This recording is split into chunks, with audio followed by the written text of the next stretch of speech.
What happens when a chemist and lifelong martial artist decides to treat his money problems like a science experiment? Today, I'm talking with profit coach and fractional CFO, Dan Bamper. This is the Your Next Success podcast, and I'm your host, Dr. Carolyn Sangal. I am a life-first career coach and strategist on a mission to normalize questioning your career, because I believe each of us is made on purpose for a purpose only we can fulfill. The longer we live out of alignment with who we are, what we do best, and why we are here, the more we miss out, and the more the world misses out on what only we can give. The Your Next Success podcast is where we explore how to build a career that truly fuels your life.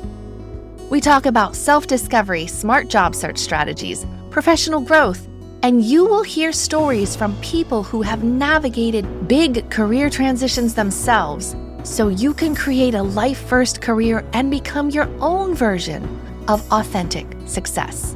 Dan Bamper didn't start in finance. He started as a kid in northeastern Pennsylvania who loved martial arts, music, and science.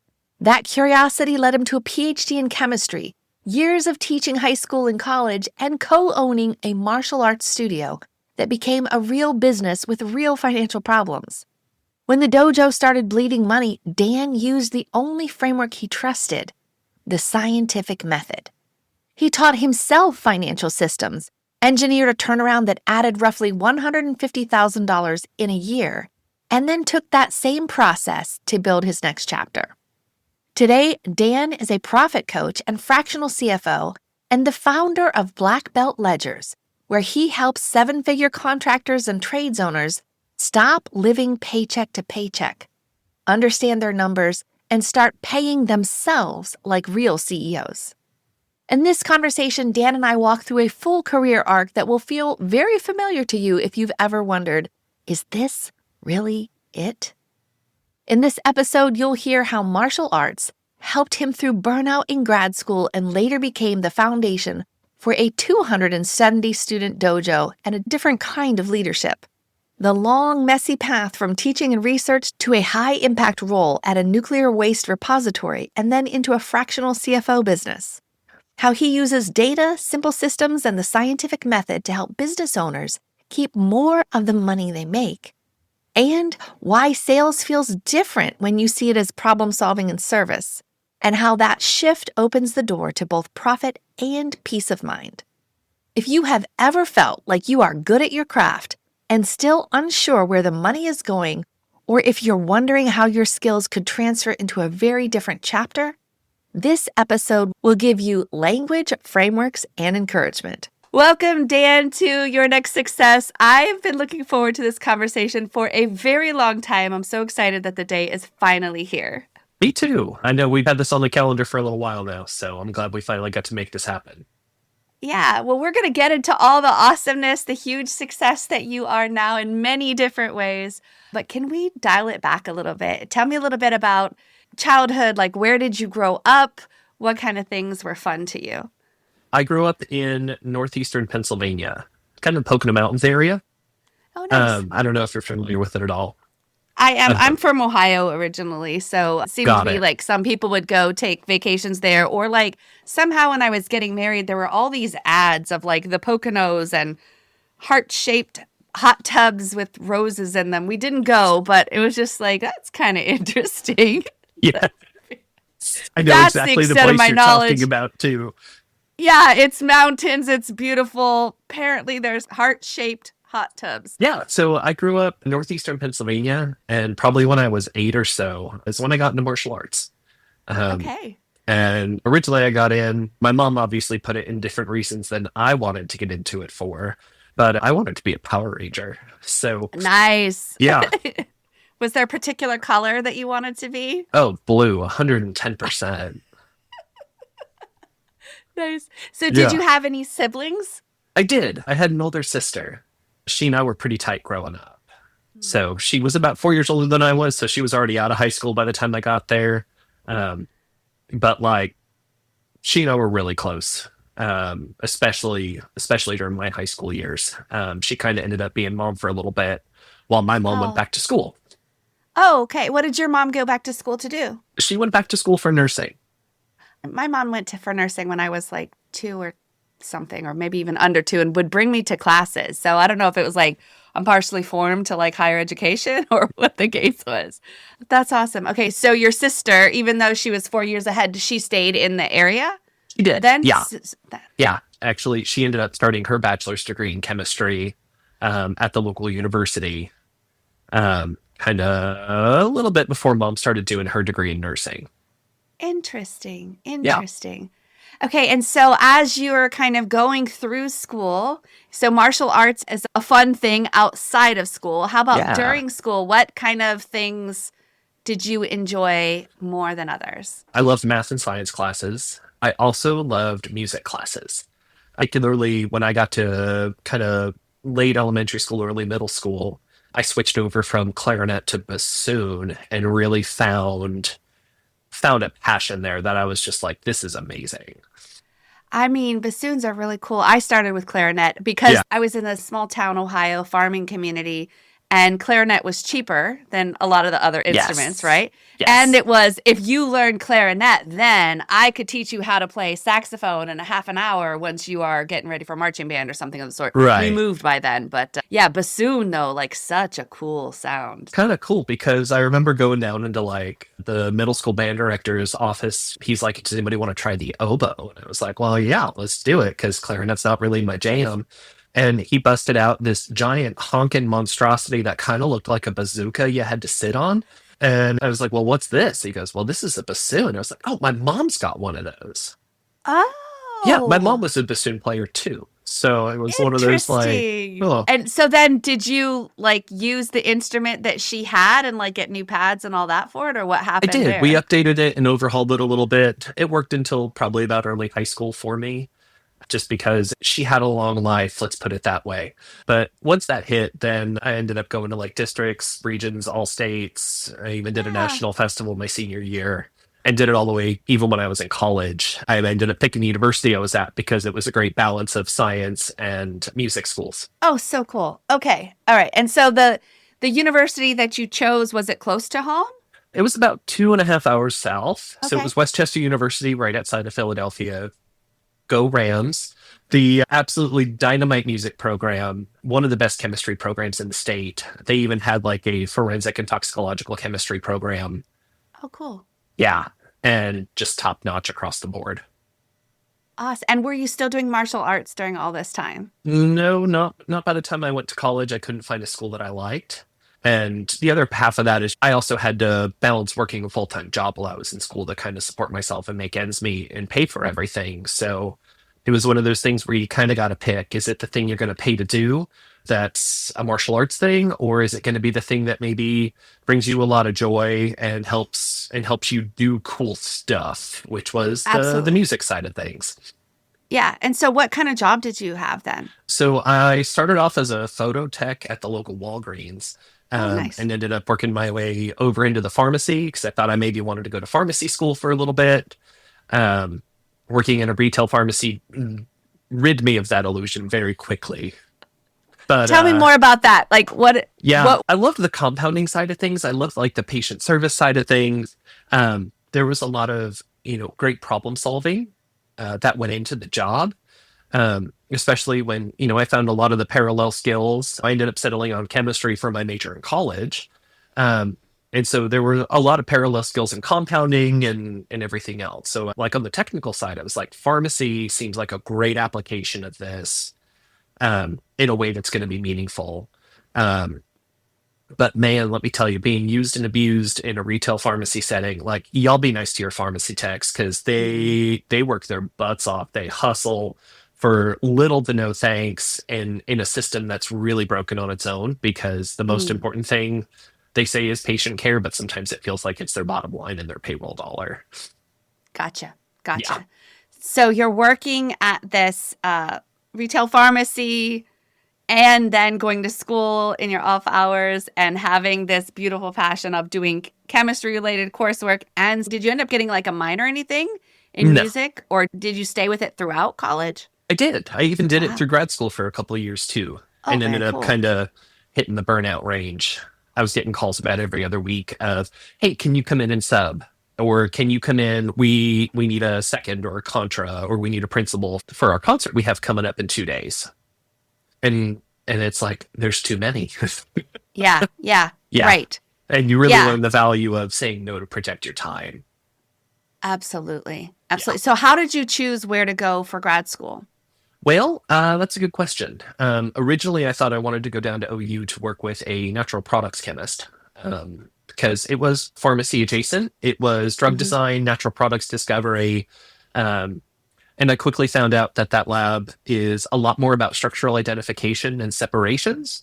And I was thinking maybe I wanted something a little more synthetic. So that way, Mm. instead of isolating one molecule from the whole batch or the whole plant, I thought I wanted to make it instead.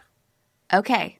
Okay. Okay. So I still ended up at OU, the University of Oklahoma. In 2010, I moved, from southeastern Pennsylvania down this way. Um, but I ended up working in a materials lab and ended up being split between them and a catalysis lab. Interesting. Yeah. Yeah. And I really enjoyed the work in both of those because I got to do electrochemistry as Ah. kind of the main bridge and synthetic methodology kind of what my research group was doing. And what was your specific research on then? So I had the ultimate long-term goal to marry two ideas together is to create like a sugar-powered electrochemical enzymatic fuel cell that could also trigger a deoxydehydration reaction of kind of vicinal diols in a molecule, kind of take it from, like an ethylene glycol down to ethylene is kind of the simplest Yeah. model that I can give you. But it was through something called the deoxydehydration mechanism. And so the goal was to eventually turn that into an electrocatalytic process instead of a chemical process. Interesting. Hmm. Interesting. And So, now were you working, you had an assistantship, I imagine, for grad yes. school? Yeah, I So had a your teaching grad school, assistantship. yeah, okay. So you got a teaching assistantship, your stuff is paid, you're teaching labs as a payback. Are you having to work any other jobs at the same time? Actually, yeah, I can say this now that I'm not under their contract. Yes, I was moonlighting on the side. I kind of continued my pharmacy tech piece just to make ends meet. Um, Gotcha. because you get the great promise of grad school, and things have very much changed since then. But when it comes down to like, yes, we'll pay you for a teaching assistantship. This is what the annual salary looks like. What's not included in that letter is you're still responsible for your out of state fees. Oh, And so that ended up being a really sizable chunk of the income that was coming in. I was like, oof. yeah, yeah. Yeah. So that's been reformed since, my day. But yeah, that was a little hard to balance. So we had to fall back on some old skills to make it happen. Okay, and now were you doing anything music related or martial arts related during this stretch? Yeah, so I was playing for the bassoon studio down at OU, Yeah. and ended up doing, kind of as needed piecemeal stuff. And over time, they just kept piling up and piling up and piling up. And I was like, I can't do this anymore. It got to the point where my boss kind of gave me the talking to of, you're giving me 2 days notice that you can't make a group meeting because they literally just asked you. I was like, here's the email. I promise I'm not making this stuff up. Yeah. Have you considered telling them no? Ooh. I was like, heard. Um, and so, as part of the way to kind of combat burnout, I was like, I need to go do something for me again. I was still working that job on the side, still working my teaching assistantship, having to meet my own coursework and research requirements, And what was burnout looking or feeling like? feeling like I just didn't want to anymore. It was like, Hmm. let's just burn it to the ground and walk away. Hmm. And I was like, that's not okay. It kind of came down to, no, that's not an option. This is your future you're building. This is an investment you have to make. There are things you can do to find joy in other activities. And I ended up finding a martial arts school. Again, kind of going back to my roots again of like, this is something I really enjoyed once upon a time. And it reminded me of the power that I always had. Ah. Still want to be the blue Power Ranger.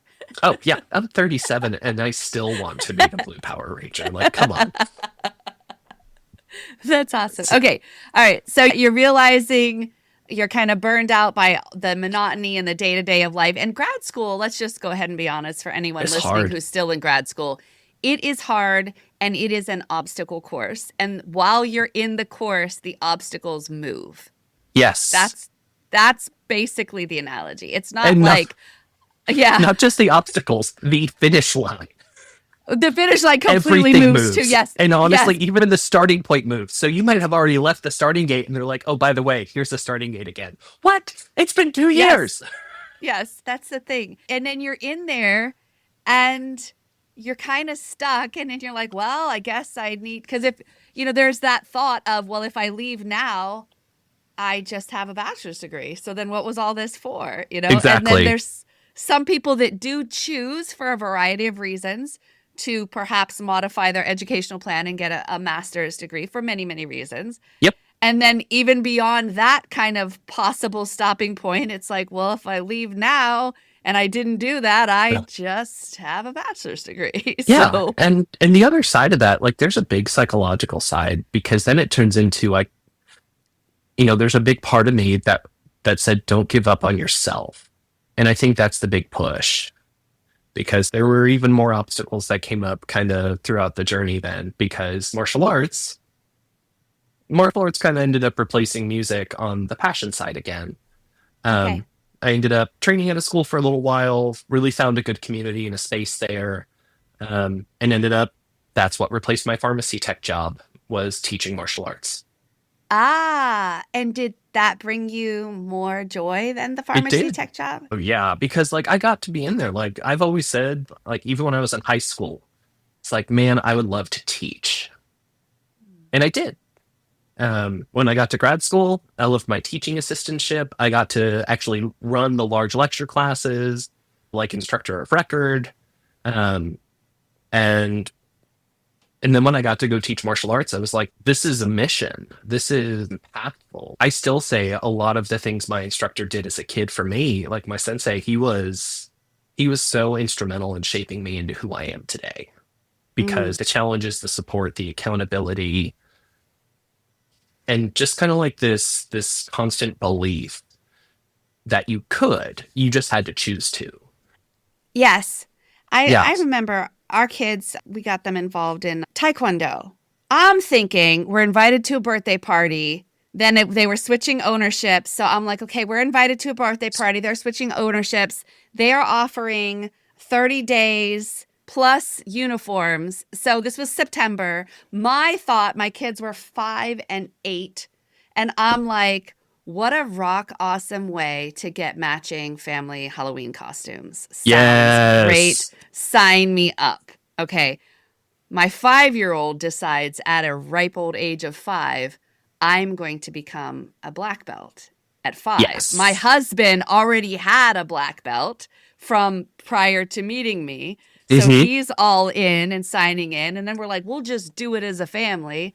I'm sure the 8-year-old also, but I was like, man, you have a 5-year-old committing, which is awesome. You have a 5-year-old committing, but 5-year-olds commit to lots of things They and they sure don't do. understand the complexity of how that actually works. And it was really cool, especially with young boys, because they were making a big point of mind focus, body focus, eye focus. And you're like, Yes. aha, here we go. These are skills that I did not read in the multitude of parenting books. These are No. things of move your body, get it done for some purpose, potentially, yeah, maybe be able to have some skills should anything ever go down, and don't hurt your friends, right? So like Right. that was But it like just kind of that general perseverance, dedication, like push through. You can. I 100% contribute that mindset to martial arts. absolutely, absolutely. And And so was karate your favorite form, or what's been your favorite form? it's always changed over the years. I've done a lot of styles since then. Okay, okay. My start's always in Ishimura karate, and it is kind of the foundation I've built everything else on. When I started training in Oklahoma, I was with a Taekwondo school. So it was kind of like karate adjacent, a lot of striking, maybe a little more kick emphasis. And then started training in some Brazilian Jiu Jitsu. And I was Oh, like, this is all right. Like, I see the value in it. It's just not my favorite. But then I found some kickboxing and Muay Thai, and that is arguably like my favorite. There's just something about the fight methodology, the philosophy behind it. And I think it's really helped me kind of maximize and embed everything on the martial arts side in it. It's very powerful. And I still say martial arts reminds me of all the things I can do. Yes. And then sometimes you just kind of like your mind just gets to this space and you just do whatever the form is or do whatever the things because you've practiced it so often. You just do, right? That's shut off. That's amazing.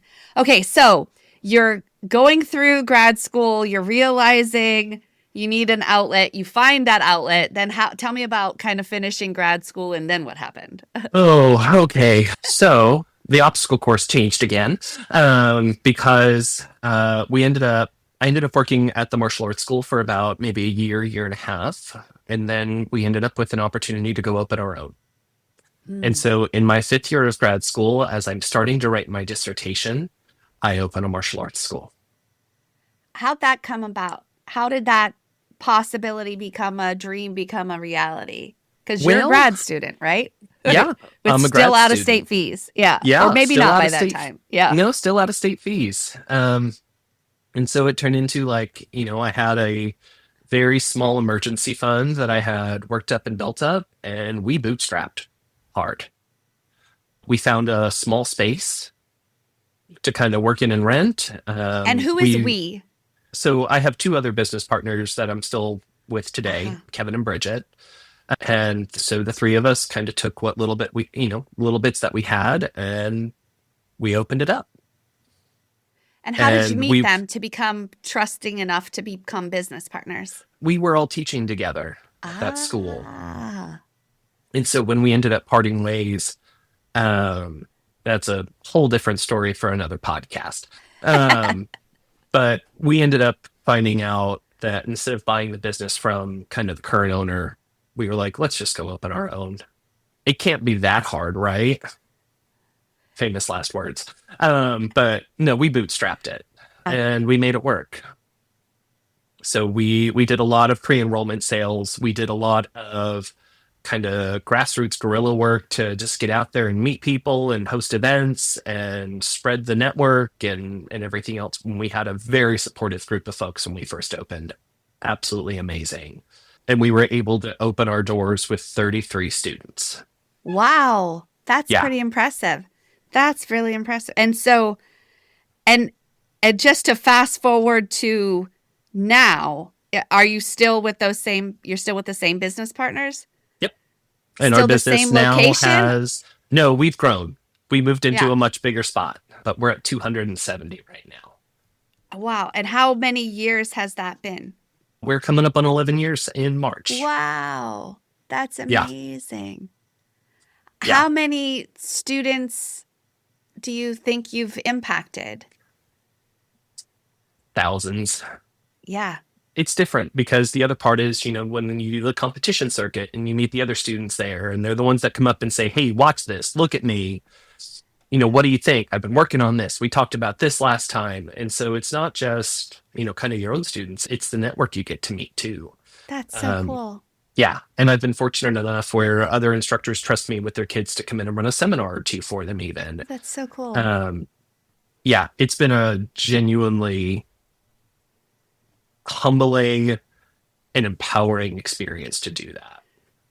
So this side interest passion thing started at 8 years old, still today is going strong, and you turned that in a period of time from just an interest to then a business interest and passion. Yes. And what happened to chemistry along the way? Oh, along the way, it's always been there. When we opened up, I was like, I need to make more money. This ain't gonna work. Because I also didn't have like a paycheck anymore coming from the martial arts school. Yep. Because all the tuition went to paying rent and making bills and everything else. So I ended up going to teach high school chemistry for a couple of years with the local school district. That's cool. Got my alternative teaching certification because I just filled out the piece of paper to get my master's degree along the way. Used my master's degree to say, look, I have I have experience doing this. I'm a subject matter expert. Let me teach. So I taught for a couple of years with the local school district. Oh, that's cool. Did you And recruit then students from there? indirectly, yes. It was Yeah. more along the lines of the relationships you make there. People learn more about what you do. And they're like, hey, can you? And yeah, come on in. Come try a Yeah. class. Tell me what you think. You don't just pressure to sign up or nothing. Nice. And there were some kids that came in for one class, some kids that came in for 5 years. Wow. Yeah. Wow. That's cool. That's super And cool. a couple of years after that, there was an opening at the local community college for a tenure track chemistry professor position. And I went up, interviewed for it, and got it. And was like, this is another level up. This is great. And ended up teaching there for about 4 or 5 years. Wow, I that's was, so cool. yeah, I also got to build in like, here's everything I've learned about general organic and biochemistry. And the main reason they hired me on was to build a GOB nursing course. Oh, cool. And so you went through all the principles of general organic and biochem in 15 weeks. Talk about that's a Herculean lift. Exactly. And if there's nurses that have had to do that, I want them to take care of me. Agreed. That's it. Because that was the first class they took as their science requirement. Wow. What a nice awakening. And so a lot of these folks walked in 10, 15 years after not being in school. And it's like, here's one of the most intense classes you'll ever have to take. Wow. Day one, go. Wow. Yeah. Wow. But interesting that you're still supporting that nursing. Sometimes there's in families, you can kind of look, and if you look back far enough, you can see some sort of common interests and common threads in families. So seeing from your family some music interests, the nursing thing, the chemistry thing, all coming together. Now, did anybody else in your family ever do martial arts related interesting things? No. You're the first. Not like that. I was the first, Yeah. kind of the first one. Yeah. My sister was a gymnast. So Oh, she had wow. her own interest. Very cool. Okay, very cool. All right. So, and then what happened? Let's see. And then COVID hit and everything, like the world changed, right? So I was lucky enough to finish my dissertation by 2019. So about 8.5 years after I started, but I still finished it. And it's actually the one hanging right up there on the top behind me. And that was huge. That was a moment of like, this is it. And so balancing all of that while teaching full time, teaching at the dojo full time and running that, it was a lift to do it all. And so when COVID hit, it was great. Now everything has to go online. Universities had no idea what to do. They didn't know what support they even needed to bring their faculty members. And so it was like, well, here's a podcasting mic, I guess, figure out how to do virtual. And so I ended up creating an entire virtual laboratory course that was like, here's the experiments carried out. Here's what they look like. Here's how the procedure works. And here's some sample data collected from the video. Process it and tell me what insights you got from it. It was you do the best you can with what you have. Yeah. Yeah. We also ended up having to do a virtual pivot for the martial arts school too. So we did martial arts on Zoom. Yeah, tell me about how that works with children. That was an experience. A lot of kind of figuring out as we go. But we had it set up. It kind of looked like an old school Denise Austin workout video where you had like the main instructor up front plus like 2 or 3 people in the back doing the same motions with them. We also had like a really big screen TV up on the wall and the computer hooked into the TV. So we had an instructor up there watching, the 25 plus windows on Zoom for a class, and they would have a whiteboard and they would hold up a cue card for like the lead instructor to say, hey, Johnny, you're doing a great job. I love how high that kick is. Or they would even keep like, hey, some of those mind focus, body focus, and eye focus skills that you talked about earlier. Yeah. It would be like, oh, hey, little Bobby, eyes up here, focus on us. Wow. Yep. Yeah. So who knows what's happening in little Bobby's arena? Exactly. So that was an experience. We also even made it where like, hey, these kids are doing great. They're still showing up. They're still putting in the work. And so we would say like, great, send us a video of you doing these things so we can tell if you're ready for your next rank requirements. And then we did a drive-through belt ceremony where Oh, we would give out wow. belts through the car windows to the kids. That's awesome. That's Yeah, awesome. Yeah. it 'Cause was. yeah, our kids were still at that time. They had started earlier. It took them a while, but we also, in it was good. When our kids started, it was not a Mick dojo. Yeah, And so, which was good. You want, it's not about the time. It's about, are you ready? Did you put the work in? And if exactly. so, let's go. Right. But yeah, they had some of the one-on-one kind of testing with masks or outside or something. And Yeah. we pulled all that in too as restrictions let up a little bit. Imagine what your life would be like if your career aligned with who you are, what you do best, and actually fueled the life you want. At Next Success, we support all ages and stages through career transitions, from students exploring majors or careers to job seekers actively searching or reimagining their next move to professionals committed to self-awareness and leadership growth. Stay connected and explore what's possible at nextsuccesscareers.com and follow Next Success Method on LinkedIn, YouTube, Instagram, and Facebook. Yeah. Now, how long did the online virtual classes thing happen for you? Because we're in North Carolina. Our regular schools were shut down for over a year. Virtual classes for us at the martial arts school lasted about 6 months, but we had like a capped reservation system, a new schedule that we rolled out to try to get everyone in for at least 1 to 2 in-person classes a week. When it came to the teaching side, that almost kind of became the new standard. And it took almost a year before we were back for in-person labs. Wow. Interesting. And Yeah. so even then it turned into a virtual lecture component and an in-person lab component, which I was very thankful for, because virtual labs, I will defend this statement until the day I die. Virtual labs ain't going to do it. Yeah, it's not a spectator sport. It's not. No, Some of the science stuff is not you a just have to spectator learn sport. by actually doing. Yeah. Exactly. It's like, how and do you you're the teach one someone that a put it titration? together. Yeah. Absolutely. Right. How do you know, where to turn that? Exactly. Yeah. And through all that and having to navigate it, support the rest of the department doing it, because I was the youngest one there by like 30 years. And there was a generation of faculty still very resistant to tech. Their online course was read the textbook, answer these questions, and that's your learning. And so like there was a lot there, and I was like, man, I hit the burnout again with teaching, because there was continuously no support. Like I even remember the university president. All right, so like Oklahoma timeline here, like the OKC Thunder game being shut down. It was like the Friday before a spring break in 2020 was kind of like the moment Oklahoma remembers for COVID being real, or COVID like impacting the entirety of existence. And literally the Thursday before, the university president was standing in front of the faculty senate and was like, so do you guys think this is going to be a problem, or what do we do?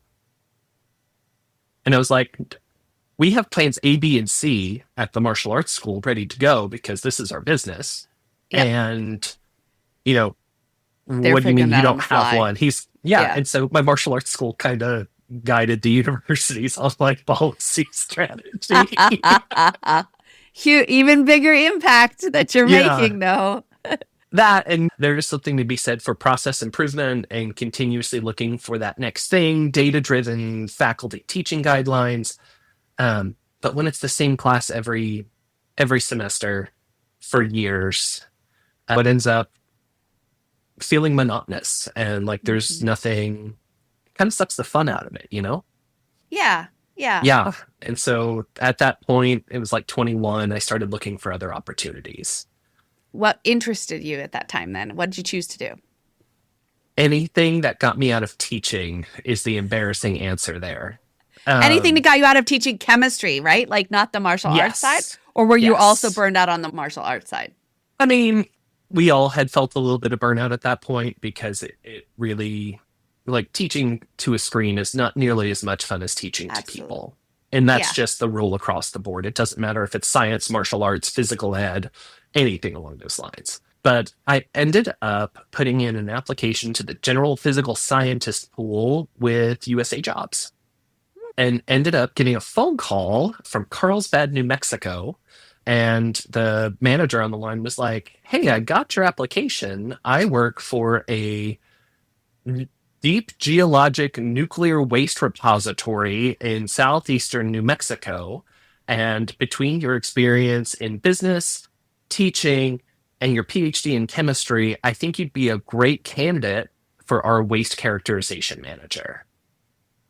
And I was like, "Well, I don't know what that means, but okay, who'd you say you were with again?" Yeah, He's like, yeah, "I'm with yeah. the Help me understand more. he said I'm with the Waste Isolation Pilot Plant. So it's a repository in southeastern New Mexico that's run by the Department of Energy. And so the idea is from like the Manhattan Project and some of the nuclear project development back in the day, a lot of what ended up happening is they said, "Oh, okay, great. Well, now we've isolated all this radioisotope and enriched plutonium and uranium, but also like some of this waste that we got out of it, we got all the good stuff out, but the rest of it's still kind of sort of radioactive. And what do we do with it?" And so back in the day, they were like, "We'll just bury it. It'll be fine." Yeah, And yeah. so sites like Los Alamos, Idaho National Labs, Oak Ridge, they ended up putting a lot of these waste just in trenches and kind of saying, "There you go." And then in the 90s, 80s and 90s, that's when the EPA was like, okay, so it turns out that's not great. Let's get rid of that." Yeah. And so yeah. that sparked this entire like huge mission from the Department of Energy to figure out, what do we do with all of this legacy waste that's across the country? And so they came up with the idea for the Waste Isolation Pilot Plant with and they said there was a lot of modeling and a lot of policy, but it turns out the kind of unique like geology thing about southeastern New Mexico is that there's a lot of salt mines there. And salt as a mineral is really fluid, which means if you harvest salt out, it will shut itself back in and encapsulate itself again. And they were like, "Well, this is perfect. Here's how this could work." They did a whole lot of modeling. There was a lot of policy investigations, a lot of science behind it, done by teams of people that are way brighter than I'll ever be.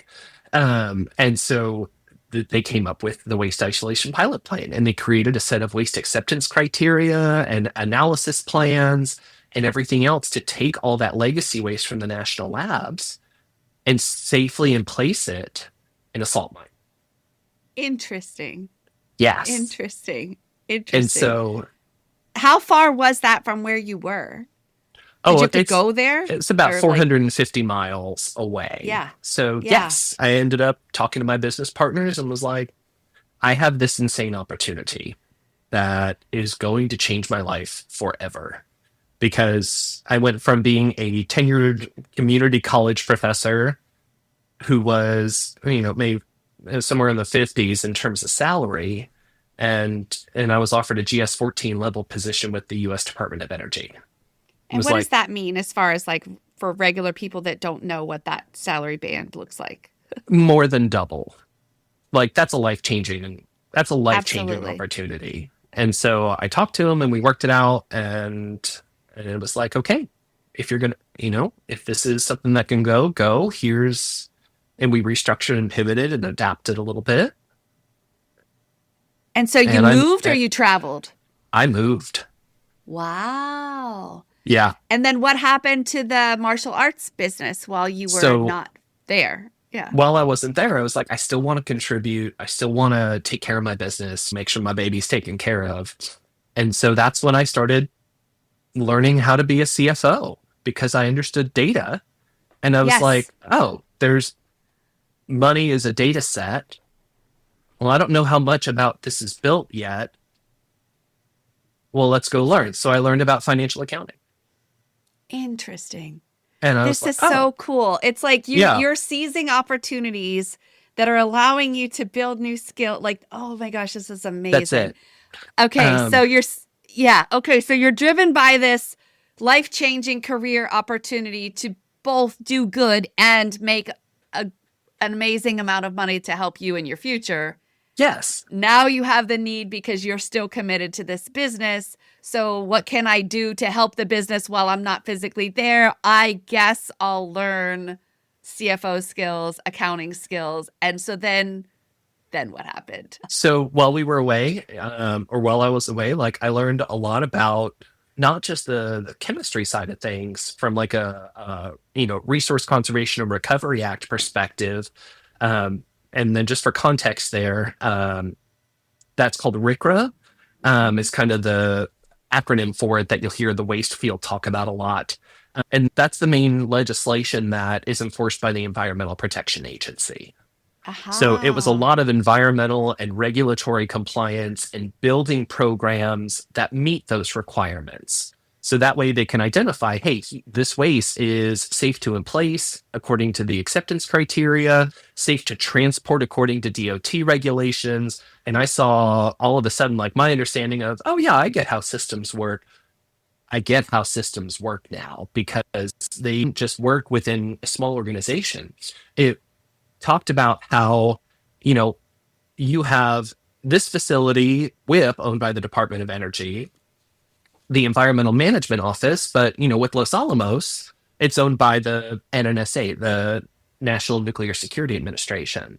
And so it was like, oh, well, they're both part of DOE in some capacity. They're just different branches of it. So you got different branches of DOE, and they're both employing contractors to run the facilities and implement the programs for them.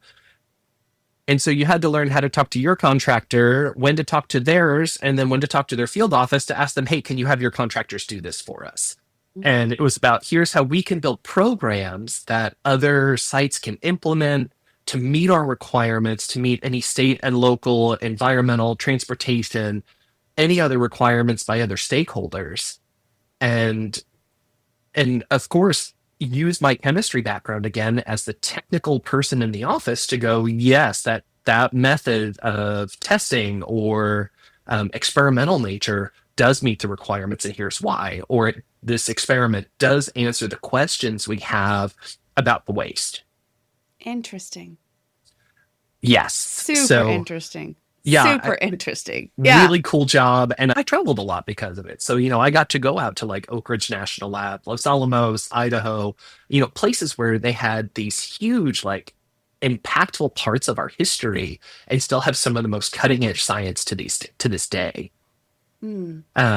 And there's an entire team of incredible technical experts that are out there that, continue to amaze me with their dedication to like what they're doing as terms of a mission for our country, but also like how they're impacting their local communities, because they're getting to the point where what was a super fun site, which is where the EPA is like, hey, this is super dangerous.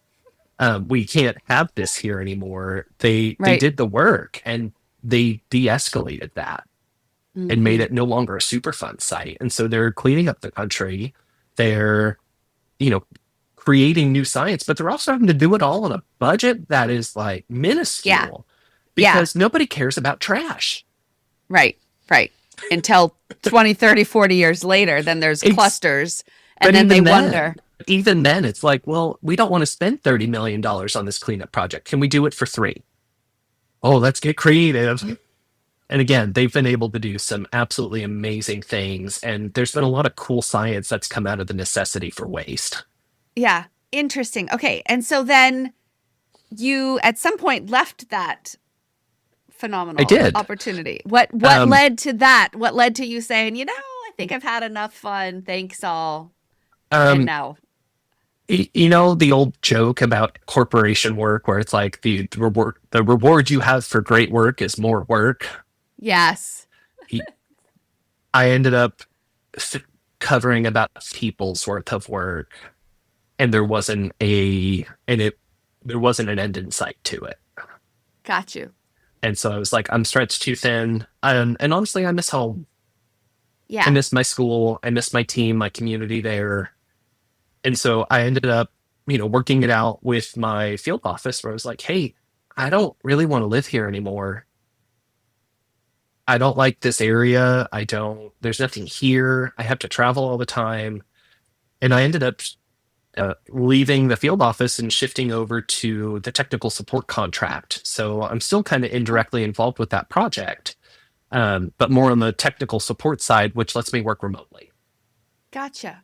And as I was working through there, and building my financial accounting skills, CFO data analysis, kind of becoming, having to build my own financial systems and work things for the martial arts school, I realized that other business owners had the same problems that I did. Yes. Or they were like, What were the problems? Like, why is it, well, how come, I made a credit card payment. Why doesn't that show up on my profit and loss statement? Or why is it like I'm making loan payments, credit card payments? I bought a $10,000 and that's not showing up on my profit and loss either. Like, what's the problem here? And I was like, well, that's just the way the financial accounting system works. You're paying a liability or you're buying an asset, and these things don't show up on your profit and loss report. They're going to show up on your cash flow summary and your balance sheet. Mm-hmm. And so it turned into like a bookkeeping offer where I then sat down and said, here's how you read these. Here's how you get these numbers apart. And they started asking me questions. Like, well, okay, well, how can I do mine better? Oh, well, here's what's worked for me. Oh, this works for you too. Great. And that slowly grew itself into, what I do now as a fractional CFO. So I help small business owners keep more of the money they make. And I do that by installing great accounting systems in their business, but also help them with other systems like collections, invoicing, bill pay, vendor management. I'll also help them with kind of predicting and writing their business's future too. I pulled the data from the entirety of the business, not just the financials. We'll be able to get data on their marketing and sales pipelines, how efficient their operations are being, their staffing ratios. We're going to take a look at just installing accounting systems, but, billing and collection systems too. So that way money was consistently coming into the business. We would take a look at their operations and make sure they were spending money efficiently. And then we would talk about the way they manage their money with like debt management, as well as like credit cards, loans, financing, and which options were best for them. And that all turned into like telling the business's future and saying, well, yeah, you're going to make $500,000 next year. And here's how you're going to do it. You're going to have this many clients, which means you need to talk to this many people based on your close rates. And this is what you need to put in for your marketing budget. And then it'd go, well, great. And it just kind of led itself to like these new questions that just kept coming up. Well, here's what I do. Does it work for you? No? Let's go back to the drawing board. And then all of a sudden it turned into this scientific reiteration process of hypothesis, test, collect data, feedback, regenerate hypothesis, and go through the whole process again. So now it's almost like a business science instead of chemistry. Oh, that's so cool. Okay, so you have these skills that you're developing based on your necessity to want to be located in a different section of your business. Then you start helping other businesses learn but how did you find those other businesses? Was it just word of mouth, people being like, asking you, or how did that? I ended up kind of launching a bookkeeping side hustle right as I was starting to transition out of the federal government, because I was like, my technical support contract is part-time and I still have income needs. So I was like, well, let's start a side hustle. So I started just kind of local networking events, things along those lines, and picked up a couple bookkeeping clients over a couple of years, and they would just continue to ask me questions and I'd bring them answers. And over the span of about a year, I was like, hey, so not only did you make more money this year, so, you added $300,000 to your revenue, you also added $600,000 to your profits because of these systems. Mm-hmm. And they're like, yeah, man, you've really changed how I operate and the way I do business. And it was like, oh, there was the moment of, I'm getting an insane return. Item one, let's increase our prices a little bit. And two, let's just change the nature of the offer. So it's still a done-for-you bookkeeping component for your business to keep your finances organized. But then we leverage that data. we take that data set we create and use it to drive that feedback cycle inside the business. That's so cool. Yeah. That is so cool. Yeah. Okay. So at what point, what's the right point for a business to come to you for this? Because you have to have, garbage in is garbage out, or garbage Yes. hidden or mitigated. I But like still, how do you, how much data does someone need in order to have enough for you to help them? Honestly, they need to have a bank account. Okay. That's it. Okay. Yeah. And that's because, at the thing I'm realizing is at different levels of growth inside of a business, they have different needs. Yeah. So if you're still kind of in your launch phase, so you're under about 10,000 a month, your focus is sales, and you need support for sales, and you need to track your sales pipeline. Yeah. And so when you hit that first 100,000 mark, it's like, well, now there's a lot of money moving through my business. Maybe I have to get a credit card to help with my cash flow needs. Well, an Excel sheet becomes a little more complicated when you've got more than one type of account. Yes. And so that's when you start moving into more sophisticated accounting software. And if you start looking at something like QuickBooks, that's a bit of a steep learning curve. And when you're already an established business with work to do, it's hard to find that time to do it.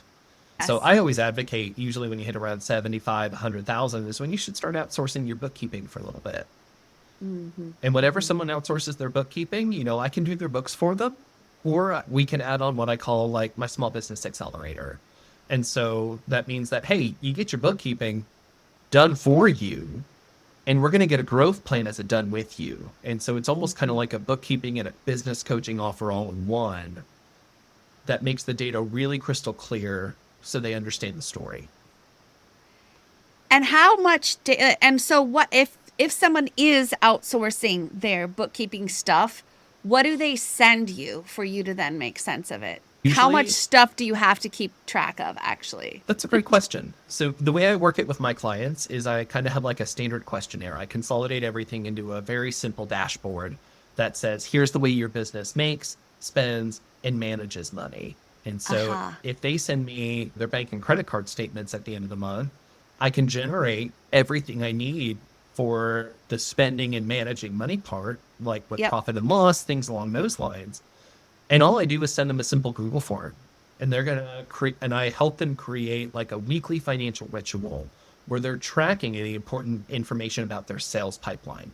And so a simple way for anyone to get started is just keep track of the number of leads, the number of conversion, or the number of like prospects or sales calls you get, or estimates you give, depending on your industry, and the number of closed jobs. Interesting. And so by combining, a little bit of operational data and their financial data, we're able to help them tell a story and then write the story the way they want it written. Because, if you're trying to grow your business, you can either make more per client, increase your average job or client value, or you can serve more clients. Yep. Is really what it comes down to. And so there's different strategies that inform you and different numbers that inform you which one to take. Very cool. Very cool. Okay, so how do people find you now? Now you can find me a couple different ways. Honestly, the easiest way to find me is my website, blackbeltledgers.com. Obviously, you can see the martial arts theme there. Absolutely. Yeah. Absolutely. It's a great thing. And we're also on Facebook and Instagram with those. Just by typing that in, I should come up pretty easily, just like that. That's cool. Now, how has your definition of success changed over time? Like as a child, what did you think it was? And then evolving into now, and what does it mean for you? When I was a kid, it was always like, oh man, you got to make that 6-figure job. Got to have enough money to buy what you want. And then as I started teaching, you don't go into teaching for the money by any means. It turned into a little bit more about like, this is the mission and the impact you have. How are you accomplishing that mission? And the martial arts school really helped to drive that home. And now the mission is really just like, can I support myself and my partner the way I want to, and give us the life we've worked hard to build? Like the mission comes down to the impact you have. Yeah. And if I can help business owners change their lives because they've changed their own financial situations a little bit, they have the breathing room, they have the capacity. I help them get good processes for even like hiring and onboarding. And here's how you make your operations more efficient. And by helping them buy back some of that time, that freedom, even that financial, that financial coverage, that's a mission accomplished in my book. I believe you can take care of yourself by taking care of others. Absolutely. Absolutely.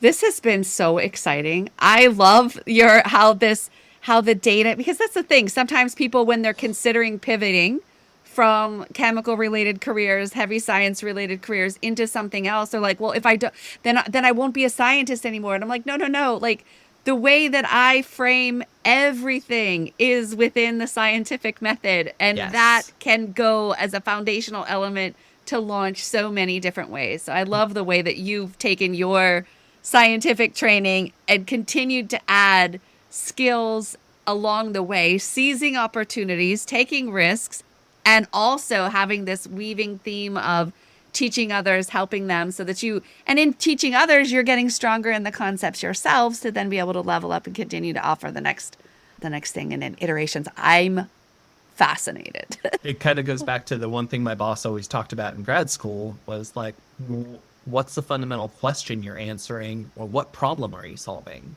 And if everything is done under that lens, not just in science, but in business too, a lot of problems and obstacles go away. Yes. Because when I talk to my clients, they're like, man, I hate doing sales. Why? Well, I feel like a slimy used car salesman, but you're not selling, you're solving problems. And you just see the moment of like the entirety of the world shifts a little bit. Yeah. And they go, oh. And then all of a sudden they're not afraid to do a sales call. They're not afraid to talk about the problem they solve or how they solve it with their marketing, or even how to talk to their team about focusing on the mission they're accomplishing, and everything else follows through. Yes. Sales is service. Yeah. Sales is problem solving is the way I say it. Absolutely. Yeah. Some people can solve their problems. Some people you can't. Correct. You can lead a horse to water. You can't make it drink. Yeah. Yeah. And if there's ever somebody that does have that desire, wanting to understand, how can I support the life I have while trying to build the life I want? How can I take a business idea, turn it into reality, take a business and scale it on the financial operations side?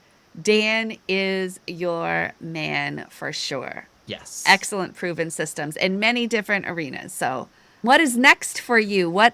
What's your dream for future Dan? That's a great question, because I'm at a little bit of a crossroads again.